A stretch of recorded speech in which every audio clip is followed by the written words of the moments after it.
The ratio is essentially 10 grams of Panda to 30 grams of egg white, or 1 egg white. That's about the right sort of volume. For the sake of the mixer, I might need to double this. So I'm going to do essentially 6 eggs worth. The mixer's not going to touch that at the bottom. So 180. So 60 grams of Panda.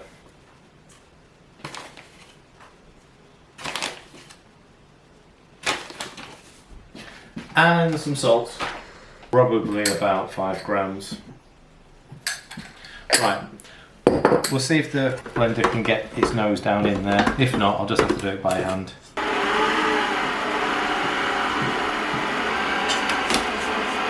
It's just getting its nose in there. You can just about see it's made into a bit of a crumb.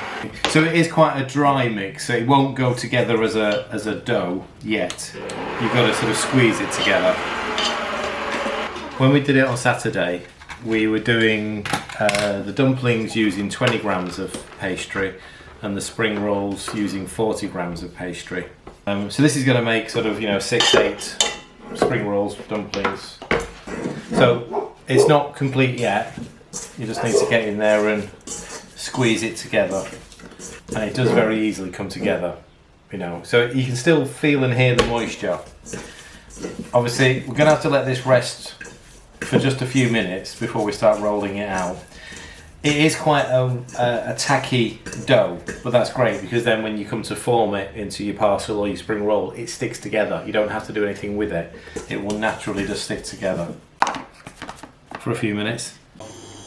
A bit of spring onion, a little bit of sesame oil, a little bit of liquid aminos. I think we then just thickened it as well, didn't we, with a little bit of Panda just to sort of make it quite rich.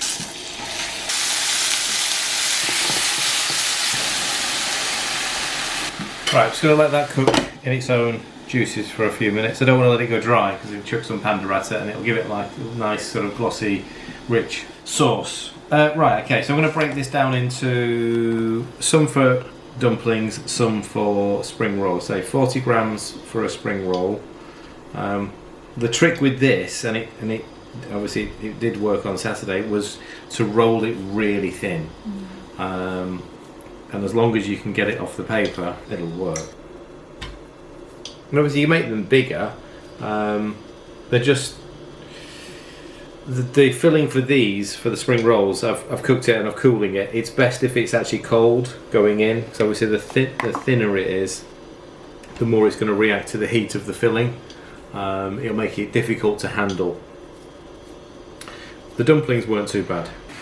Right, chicken's is effectively cooked in there. I'm just going to chuck a little bit of Panda at that, bring that sauce, that water together, and then I'm going to let it cool down.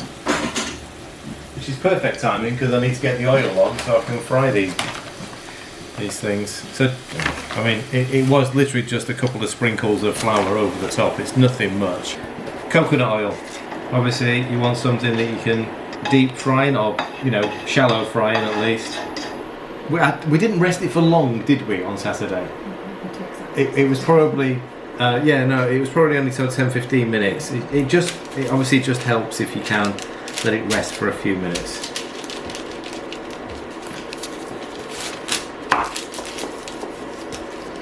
And you don't need to worry too much about the shape because it's just as long as you can make a little pouch out of it and bring the edges together, it'll work.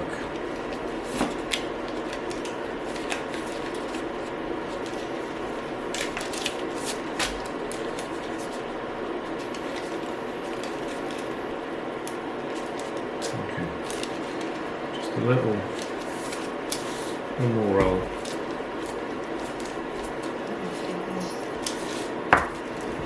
That's better.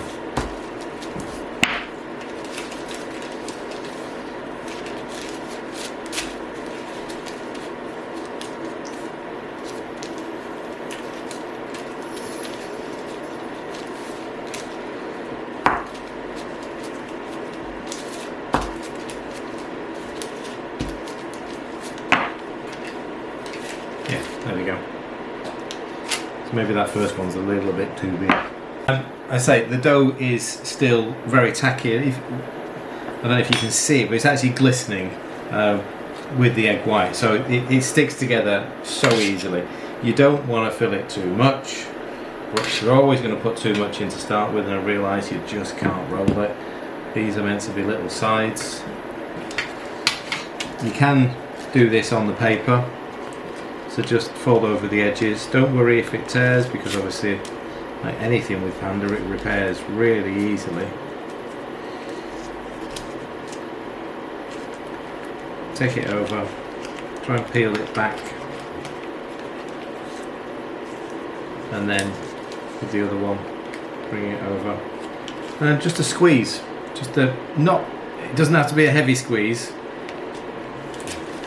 And there we go. Really straightforward. So sides in, back over, and then roll the front towards you. And it's sealed. I mean, I don't have to do anything with that at all. When you cook it, it's going to go in seal side down. Okay? So because it will sink to the bottom, it may sort of even touch the bottom depending on how sort of deep the oil is on the pan, but it will stop it from sort of opening up sort of in the oil. But essentially that's sealed, he says. 170. I'll do another one while we wait for that. It's risen to the top and it's halfway up already. Give them a flip. That was the sealed side. So completely sealed. Nothing's come out of them at all. So these are ready.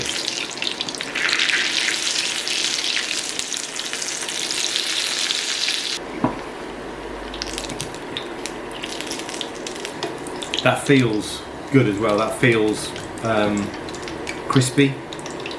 We were trying to work out, we did one recipe and it was crispy, and then did another one and it was sort of not as crispy. And it's like, okay, so which way round do we need to go? Is it more egg or is it more Panda? But that there, you can't hear it, but you can feel it's got a crispy crunch to it, and it's hot, but you know, look at that. Okay, so these ones, I mean, I'm going to do it wrong because Emma did these. There isn't a wrong way. Well, there clearly is a right and a wrong way. The more rustic, they look the better. The more rustic. But essentially, a little palm full of filling. 4 little pinches. There you go. And it literally, you can just drop it in as it is there. I just want to get that bit there. In it goes.